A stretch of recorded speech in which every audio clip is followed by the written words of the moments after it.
Bueno, continuamos con el evento. Tenemos en la parte de la tarde varios paneles donde vamos a hablar de distintas perspectivas del GP, de los emprendedores, de los limited partners.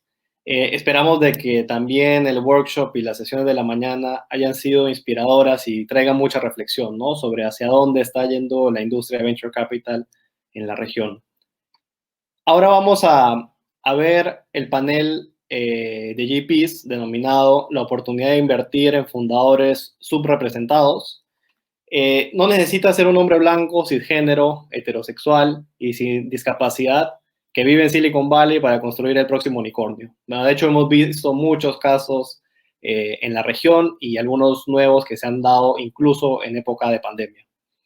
Estos inversionistas que nos acompañan en este panel nos van a contar sobre las razones que hay sobre la oportunidad de invertir en emprendedores subrepresentados. Conozcámoslos. Vamos a tener la participación de Conwell de RareBreed Ventures, de Cheryl Campos de Republic, Nyatta de Softbank Group, Luana Ozemela de Development Impact Managers and Advisors, y va a ser moderado por Meghan Stevenson-Krausz de INCA Ventures y de InclusivX. Acompáñenos a ver este siguiente panel.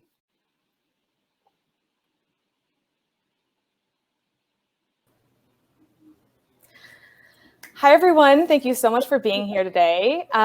This is a real honor to have all of you here with us.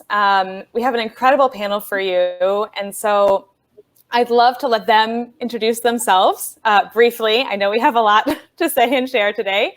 So if each of you could just sort of share a bit about yourself and your fund or how you're investing, then that would be really great. And also, since we have a focus on this panel on investing in diversity, diverse founders, it would be great if you could, include a little bit of the why behind that when you introduce yourselves. I will go first with Luana, since I see you in the top corner. Sure. Thank you so much, Meghan. Thank you for the invite and the opportunity, and a big hello to all the panelists as well. It's a great honor to be here. So I'm Luana Ozemela. I'm the CEO and founder of Dividend, Development Impact Managers and Advisors, based in Doha, in Qatar. So we are focused on mapping portfolios, designing fund structures that has the investment thesis of racial equity behind it. And we also spend a lot of time advising founders directly. I'm also the co-founder of GLAD, Global Leaders of African Descent, which is a network that aims at connecting leaders, not only in the investment industry, in business, in academia, the creatives, and really creating an umbrella for Black leadership around the world. I come from a background of activists, family activists. My whole life has been really focused on creating wealth and progress and strengthening Black communities in the south of Brazil, where I'm from. I'm from Porto Alegre. But at the moment, I'm actually in different institutional structures, right? I'm a mentor to the Oxford Women in Business. I'm a member of the Security Exchange Commission Laboratory of Financial Innovation in Brazil. And most recently, we have been organizing demo days between Black founders in the Africa Lusophone countries and pairing them, connecting them with Black founders in Brazil. So rely on that, the Portuguese connection. So, and I also conceptualized what we are calling the first racial equity lens fund for Latin America, but focus really mainly in Brazil. But it's really nice to see so many other initiatives coming up. And now it's really, I'm working with multilaterals and other organizations to see how we can get this fund launched this year in 2021. Thank you, Luana. That's wonderful. I don't know if we want to go in the direction that I'm seeing you on the screen. Then next would be you, Shu. Hello, I am not Latino, but I lead a fund that invests in Latin America. So I lead the Softbank Latin America fund with my partner Paulo, who's Brazilian. So he validates me. And it's a $5 billion fund focused on Latin America tech.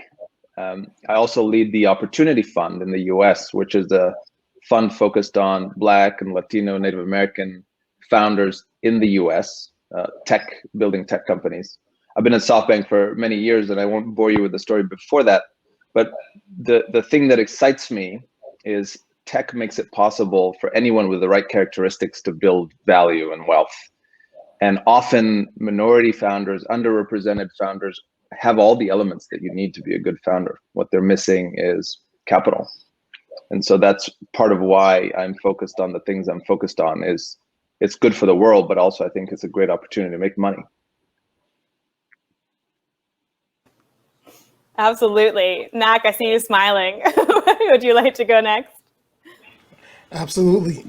My name's McKeever Conwell. Most people know me as Mac. If you follow me on Twitter, it's Mac the VC. I'm from Baltimore. I was originally a software engineer and two-time founder. And when I started my first company in 2010, investing in underrepresented founders wasn't a thing. You know, it wasn't a buzzword. Like, I don't even think they called us underrepresented founders yet. Right. And so it was a real struggle. And I was able to, exit my first company, was able to raise capital for my second company. And that led me to get a job working for the investment arm of the state of Maryland, where I was able to start the first and only state-backed pre-seed fund for women and minority-led startups here in the United States, based here in Maryland. What we were trying to do with that fund was institutionalize the friends and family around that early capital to help founders get going, where, entrepreneurs who come from these communities where they might not have networks that, they can go ask somebody for 5,000, 10,000, 100,000 to get started. And so we were really solving for that. And I was able to spin out of the investment arm of the state of Maryland to start RareBreed Ventures, a pre-seed to seed venture fund, investing primarily outside the major tech hubs here in the United States. And we're going to make some investments around internationally.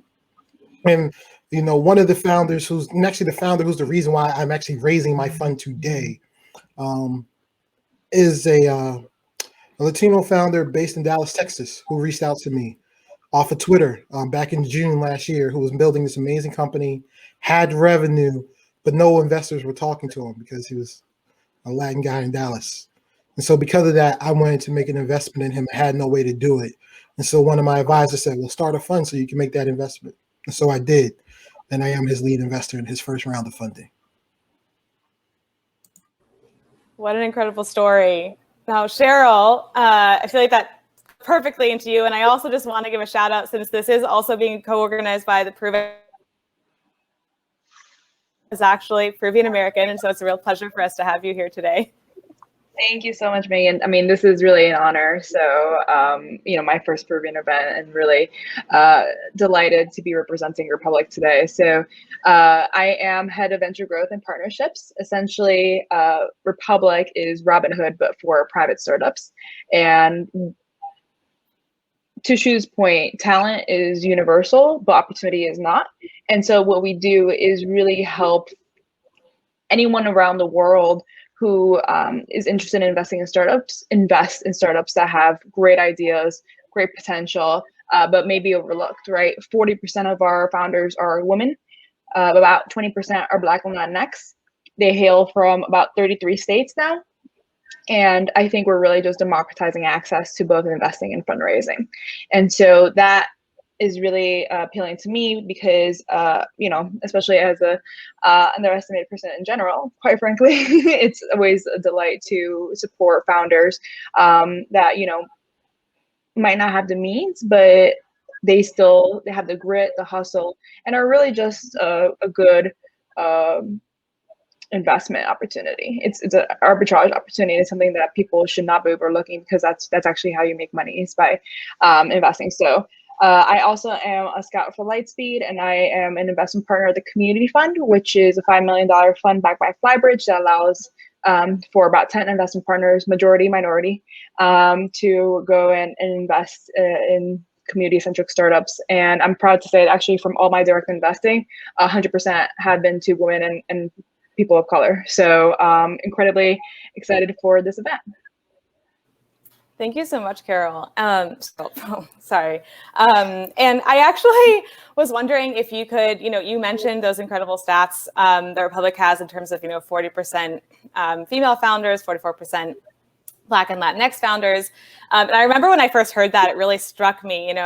You talked about the sort of the democratization of the access to investing in these startups. I think also part of this is the democratization of access to capital for those startups, right? And so I wondered if you could talk a little bit about why crowdfunding could be such an important tool, particularly for these underestimated founders. Absolutely. So I think we all know the stats, right? In VC, 2% of funding goes to female founders. About the same goes to POC, and it's something that we need to change just through the structure of venture capital, right? VCs really have the power to give the benefit of the doubt. And that's something that I think is I see it myself when I'm trying to do direct investments, where it's also very subjective. Like, VCs are humans. We have sometimes bad days. You might catch us on a bad day or at a bad time. I'm sometimes swamped with deals, and I don't have or bandwidth really to deal with other new opportunities that might be incredible. It's just, I color code my emails. I make sure that I'm on top of things, but that's not going to save me at the end of the day, right? And so that's why what we're really trying to do is taking that power and really allowing for anyone to give the benefit out, to use their experiences, understand their industries, and really figure out if they want to deploy their dollars. And I think what's really cool is that through Republic, with crowd investing, you can invest as little as $10, $50, and it's also very founder friendly, right? We created something called the Crowd Safe, which basically takes the Y Combinator simple agreement for future equity, and we essentially applied it to the crowd. So that allows for all investors in a crowd investing campaign to roll up into one line in the cap table. They have no voting information rights, and they only convert at the very end. So like a trigger event if the company either IPOs, gets acquired. And so to that end, it's something where it's very founder friendly, it's pretty VC friendly, and it's something that we think is complementary to VC. A lot of our companies have also raised VC. About 30% have been bootstrapped, and so we want to support them as well. And that's the reason why I think this is so important. We're really using technology to level the playing field. Yeah, thank you so much. You mentioned something, the subjectivity of VC, and actually something I've been wondering a lot about is like, I don't know if any of you guys have read Malcolm Gladwell's latest book, Talking with Strangers, but he talks about this study that was done in New York with judges in terms of like letting people out on bail, and how the judges are just absolutely fallible, right? Like the computer every single time is more accurate as to like whether someone would reoffend while they're out on bail or not. And I've been wondering ever since reading that. And so Malcolm Gladwell, if somehow this gets to you, I would love to see that kind of data on venture capital, because, we do, this is we invest in founders, right? Like we're founder focused. But of course, that opens up a lot of potential for bias and subjectivity. Yeah, actually, to that point, too, I remember my behavioral economics class, one thing that stuck to me about judges was that after lunch, they were more likely to give like a positive result, like, that they were, usually more lenient after eating lunch. And that to me is just something is like, I can't believe we have judges. Like you want to like increase your odds by changing your appointment, right? Like it's just one of those things that you can't necessarily control. And quite frankly, like I think VC, a new HBR article just came out around how like 60% of deals come through referrals, and so it really is network based, and you want to make sure that you have a very diverse network, but at the same time, like due to bandwidth, you can only do so much. I think Harlem Capital recently said too in their case study that because of COVID and everything, when things shut down last March, that they were only just taking direct referrals, right? And so it's like even folks that are focused on diverse founders and stuff are still leaning on their network to get them, and it's just one of those things where it's fallible and biased. So there's one thing we learned. Sorry, Mac, but there's one thing we learned. Triggered everyone. Yeah, in a good way, Cheryl. There's one thing we learned with the Opportunity Fund, which again is focused on Black, Latino, Native American founders in the U.S. Which is when you ask people to fill out a form and just put in their information and attach a deck, everybody wins. Because when a strong, warm referrer sends you something by email, you're going to prioritize looking at that first, and you'll get to other stuff later. And that's always the case. It's always a bandwidth issue. If everyone is told, put your information in here and we'll take a look at it, and you just sift through it, you'd be surprised how much more objective you are. Also, it doesn't rely on the charisma of a phone call or the charisma of a meeting. I think Zoom has helped that as well. So we are no longer barred from having conversations with people in Alabama or Ohio or Philadelphia, where the Opportunity Fund has made investments because of distance. You don't have to come see us and kiss the ring and wait in the lobby and have the energy and drink an espresso and then like put forth your best self. So I think tech can democratize things so much more if we take away the bias to look in someone's eyes and try to suss out what their motivations are, which is the problem with the judges. I mean, in the book, it is exactly that point of, I want to look in this person's eyes and see if they're really guilty. And that doesn't work. So I'm in a way grateful for COVID for that reason, because I think it's helped us all be a little more democratic. And I'm grateful for blind forums where everyone just has to do the same thing. Apply and we will look at it. Matt, sorry. No, you're fine. I would say, for me, ever since I started with the state, like, that's how we did things, right? And like, forums are great, but like, even beyond then, I was always helping founders all over the country, right? But the thing is, even with the forum, even with all that, they still got to come pitch to you. You don't give them money after the forum. And that's where the biases really come in. And for us at RareBreed, the big thing I've always told my founders, told my team is, I never want to be the fund that misses out on the next Spinks, right? Or the next company in the industry that I don't understand or might not know or might not be culturally relevant. And the way we get around that is we focus around some key metrics around customer acquisition, experience, or retention. I don't care who you are, what you look like, what industry you're in. As long as the market's large enough and you can demonstrate that you can focus around those things, well, we can probably make an investment. I don't have to understand the industry 100%. I don't have to know all the ins and outs. You're the founder, you're the specialist. What I need to understand is, what are you doing special and unique that makes your customers love you? If I can get there, we can figure things out. And that's how we avoid, some of these biases. And so I'm going to tell another story. And this is a story Cheryl's probably heard like 50 times. And so, one of the other founder who's the reason why I started my fund is a Black woman here in Baltimore who is in the process of creating the first tumble dryer that can dry a wig or hair extension in 15 minutes with no heat. She spent 4 years of having people tell her no and shutting the door in her face because they didn't understand the market she was going after. And they told her she was too early and all these other things, to the point where this woman became a surrogate mother to raise the capital to start building her prototype, right? Like that's what happens with bias, right? And so like the question is, how do we get around that? And it's the folks here, on this panel who are doing things about that, right? Like had she thought to be on Republic, that's a forum where the community of individuals who love what she's trying to do and understand the product are going to say, of course I want that. I want to invest in that. Of course that's going to make money. But it's when, when founders like her get into rooms with investors that don't look like the folks on this panel, that then get doors shut in their face time and time again. That's really, I think, what all of us are here all about.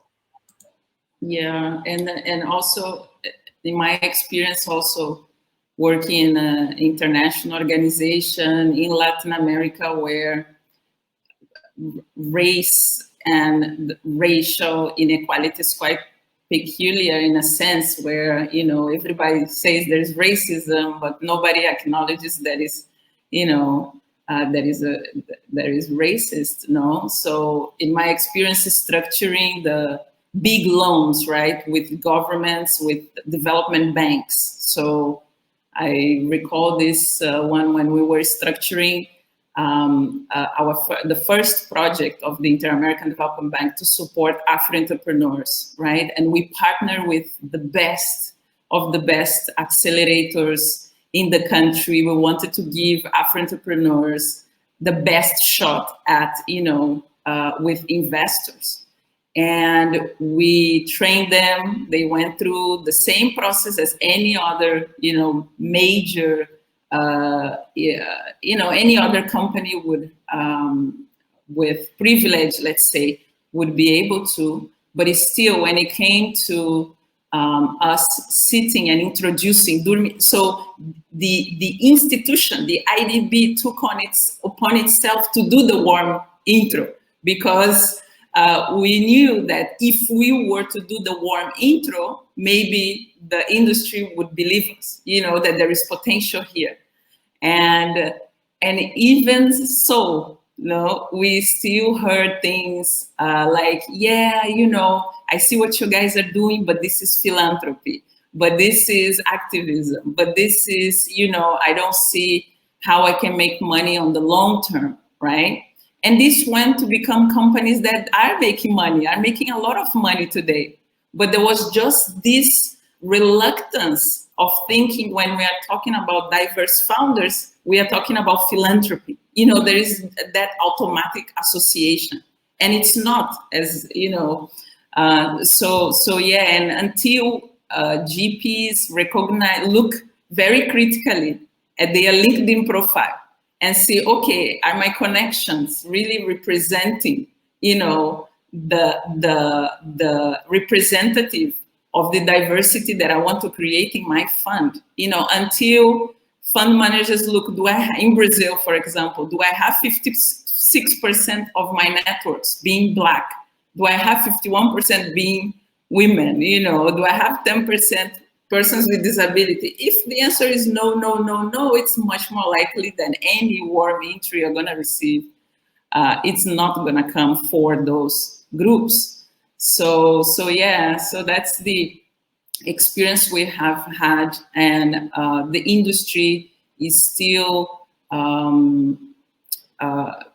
really battling, with biases. But this last year, with all that happened with George Floyd, we've seen things changing slowly. The hill is steep, but the pace has been slow. And we hope that the more we show success cases, the better, the more they opens, new doors opens for future diverse founders. I just want to build on that really briefly. I think, so we talk about investment themes a lot. The whole industry talks about investment themes, AI and VR and what have you.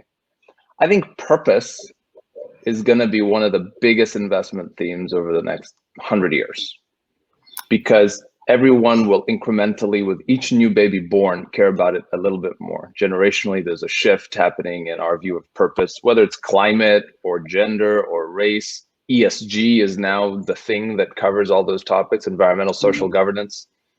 Larry Fink at BlackRock is starting to talk about it. It's escalating to the point where it's becoming a Davos topic, and it's just the beginning.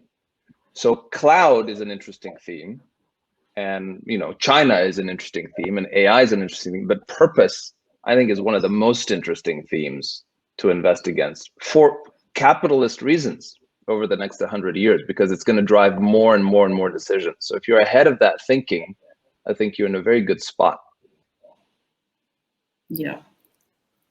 Yeah. I wonder if, we've talked a lot about the business case for diversity. And I know that, each and every one of you, I think for each and every one on this panel, that's clear. But I think there's probably some people listening today for whom it's not as obvious, and for whom, as Luana, you were just saying, they still hear diversity and they think impact or they think philanthropy. And so I wondered if, and this is I'm going to toss this out to any of you, you could just share a little bit more about that business case. Like, why is this actually being a better capitalist for us to go out there and do the extra work to to go and source these and support the growth of these underrepresented founders? Yeah, let me focus on the case for Black women founders in Brazil in particular. Okay, so there is a tremendous untapped potential there. Okay, of women of color founders, Afro-descendant, and also indigenous women. Okay, in Brazil alone, there are 2.6 million Afro entrepreneurs with higher education. Okay, that's in general, because that's the other bias, thinking that Afro and indigenous entrepreneurs are the ones selling coconut at the beach, right? These are the Afro entrepreneurs. That's the imaginary of a lot of people still, no? They use a lot of the concept of survival entrepreneur vis-a-vis opportunity entrepreneur, which I don't like that kind of concept, because every business is an opportunity, you know? So if we go back to that statistics, 2.6 million entrepreneurs, Afro entrepreneurs with higher education out of the 13 million entrepreneurs, Afro entrepreneurs that Brazil has. The number of Afro entrepreneurs with higher education in the last 10 years has increased 5-fold. So the pace with which highly educated Afro, let's say, led companies are growing at, you know, is tremendous, okay? And then if we look at for Black women alone, no, they went from being 4% of Afro women entrepreneurs having higher education to, you know, 25-30% of Afro women having education. So they have been growing at a much faster pace than any other company. The number of Afro-led companies that hire employees has also increased tremendously higher than any other type of company. So among Black women, they have the number of Black women hiring at least one person has increased 45% in the last 10 years in comparison to white men, which has decreased 5%, right? So, and then, yeah, of course, there are all these studies that you see from Deloitte, from McKinsey, you know, the power of diversity in both in the portfolio. They, you know, we have seen this over and over, both as diversity among fund managers as well as in the portfolio. But even though you see this tremendous growth and this tremendous potential of women of color and founders, diverse founders, they still, the estimate lack of capital that they have today for women, the IDB estimates is about 93 billion unattended demand for capital, is the capital gap for women, and 35 to 40% of Black-owned businesses report having unmet credit demands. That means they went to the bank, they needed money, and that demand was not met, okay, for any reason, right? So when we look at that, and then we look at the numbers of highly educated and highly capable entrepreneurs, we see that there is something, you know, that is really, the math does not add up. A huge demand for capital and really no targeted initiatives, or insufficient initiatives targeting this segment. So, and even when you look also at the innovation ecosystem, right? The number of incubators focusing on those entrepreneurs, you also see a tremendous gap there. You know, you go to Cubo in São Paulo, you go to, you know, different huge incubators in Brazil, and you don't see Blacks anywhere. We don't have a study, we don't have data collected for this. What is the diversity of the innovation ecosystem? Maybe Softbank can find something like that. That would be awesome. We're working on that. actually. Let's work together on it, Luana, in Brazil. Let's work together on it. Yeah. So yeah, there is a tremendous potential. We just need to look at the numbers and the demand that is out there. I'll keep it short and sweet. Talking about Latino entrepreneurs. I don't know if you guys know the Stanford Latino Entrepreneurship Initiative, where every single year they produce a really extensive report on the state of Latino entrepreneurship in America. And it's really interesting because Latino-owned businesses actually increased at a rate of 34% last year, compared to just 1% of other ethnicities. And it was just really interesting to see that because, since VC funding to Latinx folks is minuscule, it seems like there's a real just chasm between, how much we're generating, like I think $500 billion in revenue just through our entrepreneurship ourselves. A lot of times, at the same time, not being able to get the capital that you need through venture. And so it's just clear math and the fiduciary duty for venture capitalists to look into where there's a white space and something to support. And so that's just my 2 cents there. I'd also say that there's a really powerful concept in public markets called alpha. Basically, what alpha means is you're non-consensus, meaning you're not doing what everyone else is doing, and you're also right. You can be non-consensus and wrong, and then you lose money. If you're consensus, you don't make money. You just make the average money. So to make alpha, to make extra money, you have to be non-consensus by definition. But then the trick is, are you right or wrong? So alpha is non-consensus and right. And I think to explore opportunities for alpha, you can't just do what everyone else is doing. You have to take that risk of doing something non-consensus that might be right and might be wrong. And I think some of these themes around underrepresented founders represent an opportunity for alpha. That is what they are. Silicon Valley was not always consensus. In the 70s and 80s, it was like a crazy way to deploy capital. What are you doing? Now it's completely consensus. So actually the Silicon Valley spirit would be to go somewhere else and look for different founders and do other stuff, not to just pile into the same trade everyone is in. So I think exploring underrepresented founders, underrepresented regions, underrepresented themes, all of that is completely consistent with how the history of the world has made money. It's just the modern version of it.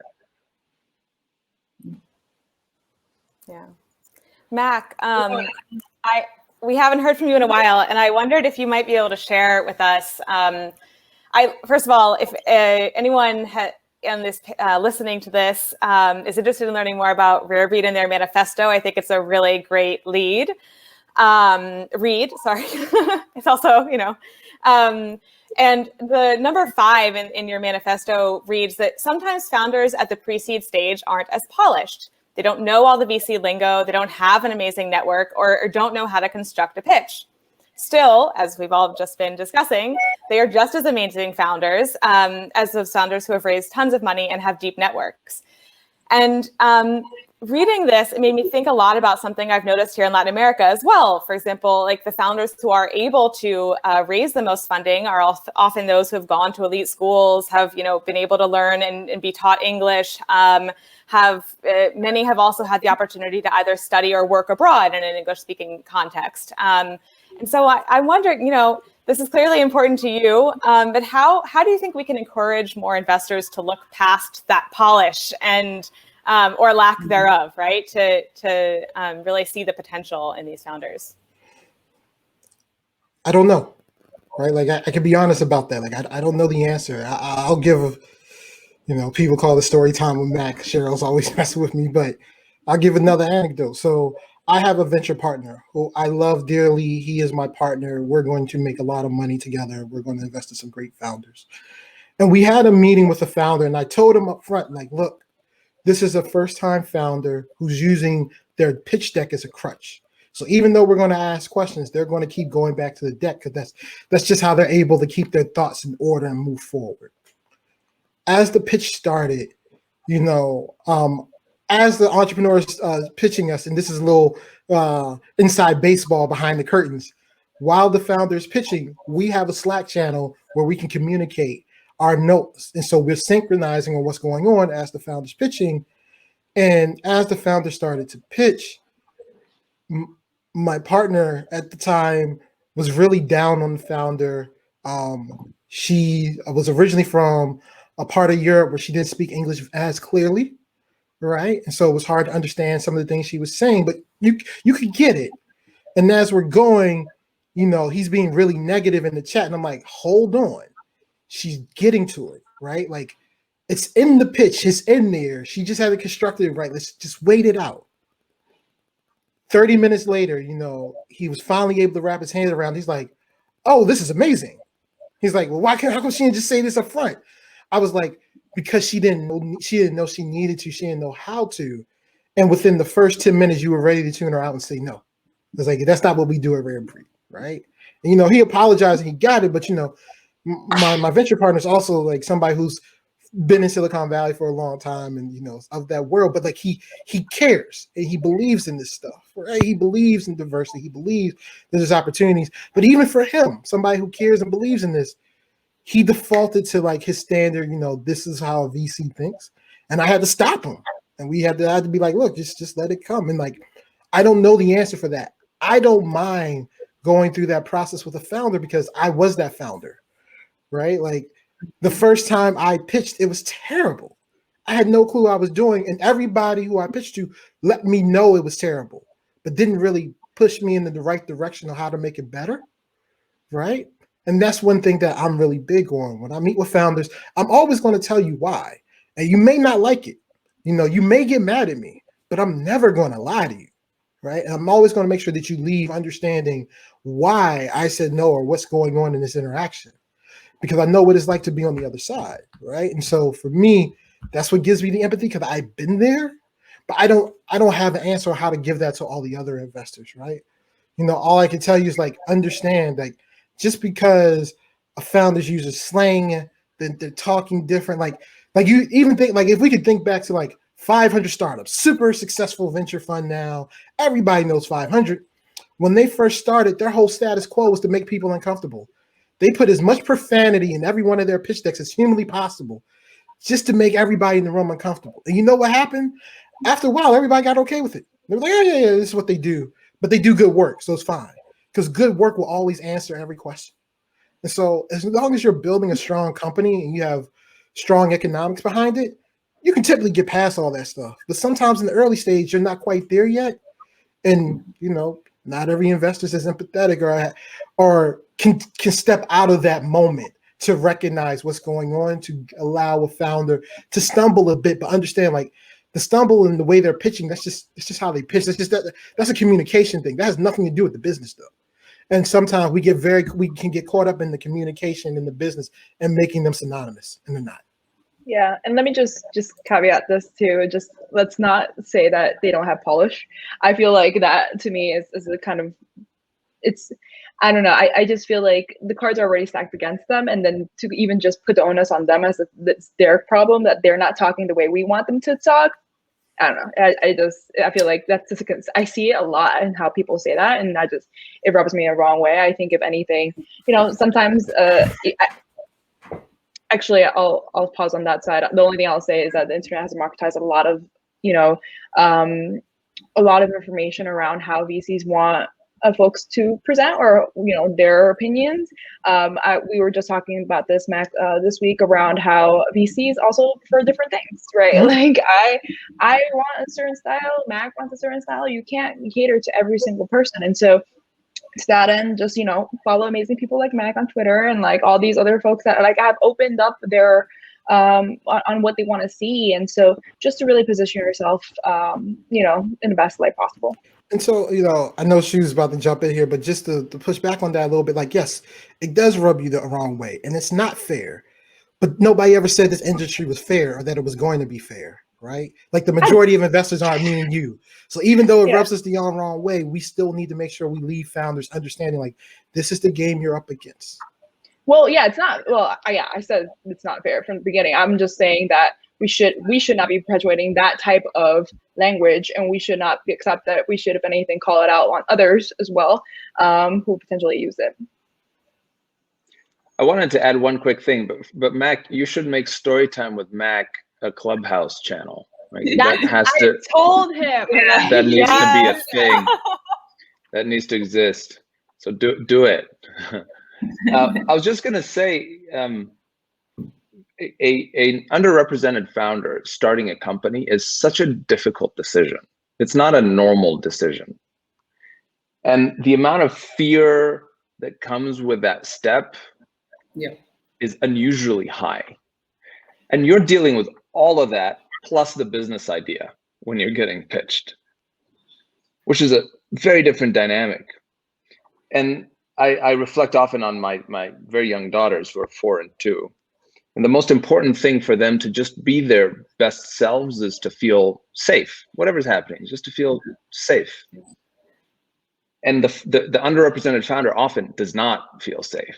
They're carrying a big responsibility that I'm doing this crazy thing, and this is such a fancy VC, and maybe I'm not saying the right thing the right way, and you're dealing with all of that in the first few minutes. I think the best thing you can do is help someone feel safe so that you actually get the best out of them. And that's on you. So, and again, like if you want to make money, you have to do things other people aren't doing. So it's to your benefit to be the person that people can be their best self with, because you will find the really interesting thing before other people do.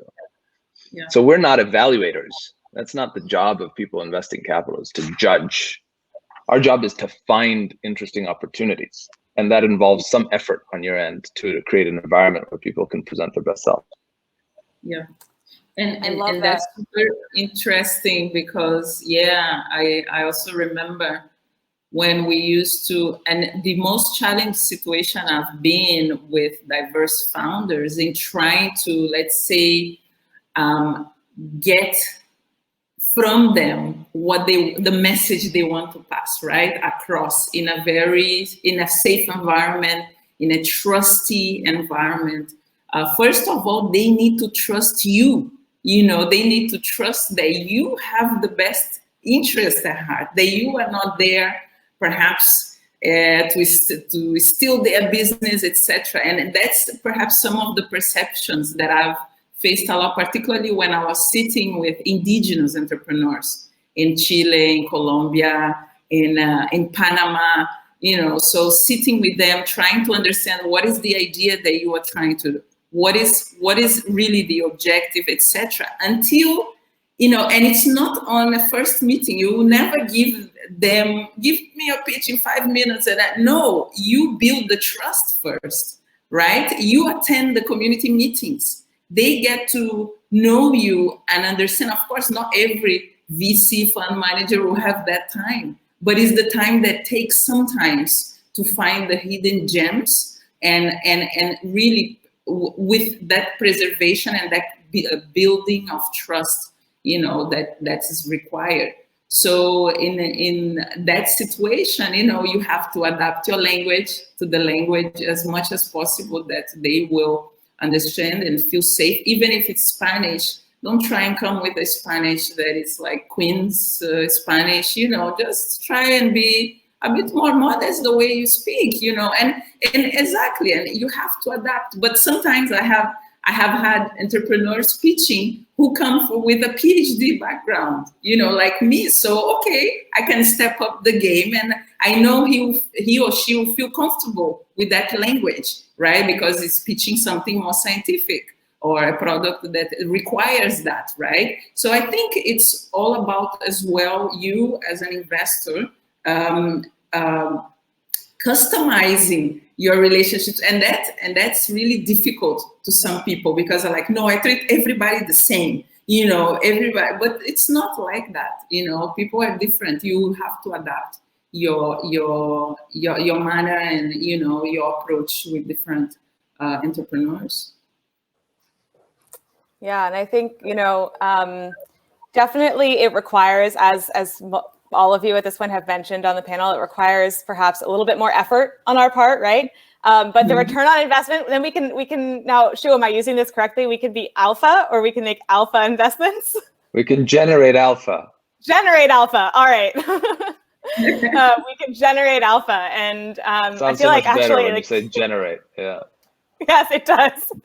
I feel like if that can be like the takeaway from this panel, that you know, why should we have this focus on investing in underrepresented founders?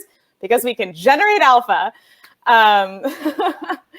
So before we close, I would just like to, you know, earlier in the day, we have had an unconscious bias training. And so I wondered if to close, you know, we could each go around and share, if you feel comfortable, either an experience that you've had with bias, or also sort of, you know, a way in which you feel privileged. Because I think that's something that often gets left out of the conversation, at least here in Latin America, is a recognition that those of us who are in this space, we're very privileged to be here, regardless of maybe where we came from. And so I don't know if anyone would like to volunteer. I can also share that. So I'll go. I'm happy to share both, right? So you want to talk about bias, we can talk about, like, I could go really deep, but we can do something just simple, right? When at one point in time, I was one of the youngest hiring managers on the East Coast of the United States for Booz Allen Hamilton, a large consulting firm. I was 24. And they had a dress code, which I followed modestly, right? But whenever we had construction going on around the building, whenever I walked in, I would always get asked, when's the construction going to be done? Or what time are you bringing mail today? Because the only other Black person or Black people in the building were either worked in the mailroom or did construction. All right. Like, that's something simple. Mine is, you know, forget the fact that I'm there with like slacks, shirt, tie, and looking really professional. I always got those questions, right? But then, you know, where I experience privilege, this is really simple, right? As a man, I don't have to worry about where I park and if it's well lit. That's something I recognize. You know, like, I don't have to worry about late at night when I'm walking, are there lights on? You know, can I go for a run? Now, am I afraid that, are there going to be police around? Yes, that's a whole different story, right? But I live in an area where it's, you know, fairly nice, soft. I don't have to worry about that as much. But, you know, the women in my life, even living in a nice area, doesn't matter, you know, because they are afraid that at any given time, somebody may do something to them. And so they're always looking for safety. They're always looking for things. And so even me as a Black man in America who feels like I'm underrepresented, I know I have privileges too. And that's a simple one. Yeah, I can go next. Something that I think, you know, just a quick example of bias is I was in investment banking. I was the only Latina out of the 150 in my banking class, which was kind of crazy to me, quite frankly. And I was always confused in email chains as executive assistant, right? And this didn't happen once or twice. It happened so many times and people didn't believe me. So I started BCCing my vice president at a time on every single time I corrected someone. And it got to the point where he literally had to like talk to the group about it because he was like, this is too much. Like, it happens too often. Like, what is going on here? During one of our lunches. And it was just like, it was simple because like I didn't really have to do anything other than BCC him and show him that this was actually happening. Like, it's not me just making things up. Like, it was enough that he had to say something outright. And he was a great ally. I think he was someone in my life that I could come to for those types of things. So whereas other times, you know, you can't. And then, you know, definitely privileged. I'm an able-bodied person who, you know, I'm not neurodivergent. And something that I recently saw was that, and I made an investment in, was the neurodivergent community, because it's so hard for them to find jobs. It's hard for them to find even friends. And so I invested in a company that actually builds community for neurodivergent people, starting with folks with autism, and then they're going to be spreading to other neurodivergent communities that are similar. And so it's just and the reason why I invested too is because I didn't even notice that I had this privilege until I did some, I mapped out the industry. I saw who the players were, competitors, barely any, some that started in Internet 1.0. Like, it was just crazy to me how, they're just not serviced. And so I thought it was an easy decision to make there. So that's just my 2 cents there. I'll just say it feels like an incredible privilege to be able to give people capital. It's a huge responsibility. And I think the best I can do with that is make sure I listen every time. Yeah. And I think more than focusing as well on the bias, I think I'll focus more on the privilege side. I see biases every day, as a consumer, raising the fund, as an employee. I mean, particularly when you have, let's say, a sensitivity, or let's say your antenna is a bit more, attentive to experiences, but I try not to hold that too much for too long. I just let it go, and it doesn't really help me to have always a chip on my shoulder. I try to let it go and then focus on building something, building solutions and trying to solve problems. But like Shu, I'm also feeling at the moment, and for many years, I have been feeling really, really privileged.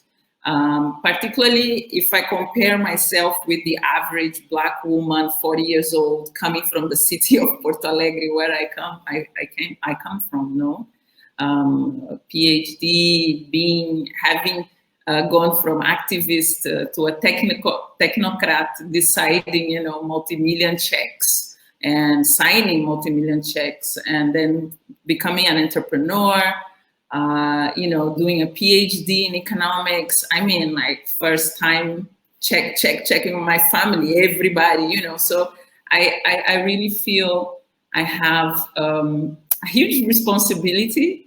And that's why today, a lot of my time it's actually listening to those entrepreneurs who have great ideas, perhaps, just need to use my social capital to have the doors open, right? So what I'm investing in, perhaps lending today, is my social capital to entrepreneurs, much more than even money. So, and that has opened a lot of doors, to them. So I feel really, really privileged because of that.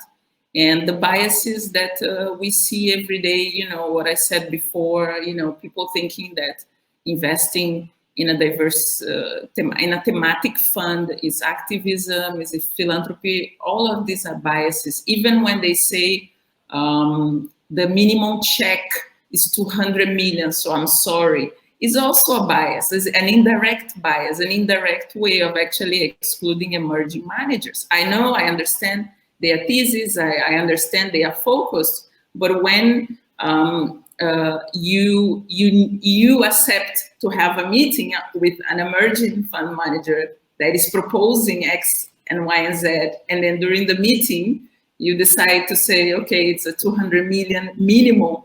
It's like, it's, you sense the energy changing in the room sometimes, when you want to do more catalytic fund. Everybody wants to make money, but at the end of the day, we need to recognize that Afro entrepreneurs want to own their companies all the way to the end. They want ownership. So if LPs are willing to give a very small check for 50, 60% sometimes what we see of ownership of a company, and that LP is white or is somebody who has no commitment whatsoever, with diversity and inclusion and just wants to make money, it just makes the diverse founder wonder, right? Would this company really, will I really be the owner of this company? So it's better just sell and say goodbye, no, because it's not. So there is a lot of conflict with inside diverse founders with the issue of property, right? And that's the reason why we need to be mindful. Yeah, we need to make money, but at the same time, how can we build wealth in diverse communities in the process, right? Let's not forget that in the process as well. Yes, thank you. Wow, I feel like we probably could have kept going. I will just add that, for me, I recognize that it's an immense privilege that I've never had to think about the color of my skin. And I think that is a huge reason why, for example, I also don't ever really feel like I've faced bias for being a woman, but I'm pretty sure that's linked to being white. And of course, that opens a lot of doors for me in Latin America. So I want to thank all of you so much for being here. And I hope that we can continue the conversation. For those who are listening, and also for you guys, well, for those of you who are investing in Latin America at least, through InclusivX, we are going to be launching at the beginning of April a study on diversity and venture capital in Latin America. So I hope that many of you, if not all of you that are listening and here today, will participate so that we can map the data. As Luana mentioned, we don't have that data for our research for our region yet. We have a lot of data on the US, or still, we could use more everywhere, right? But we don't have any for Latin America. And so our goal in this is to have an intersectional approach. Thank you all so much. And we'll see you later. Thank you so much. Thank you. Bye. Thank you, everyone. Bye.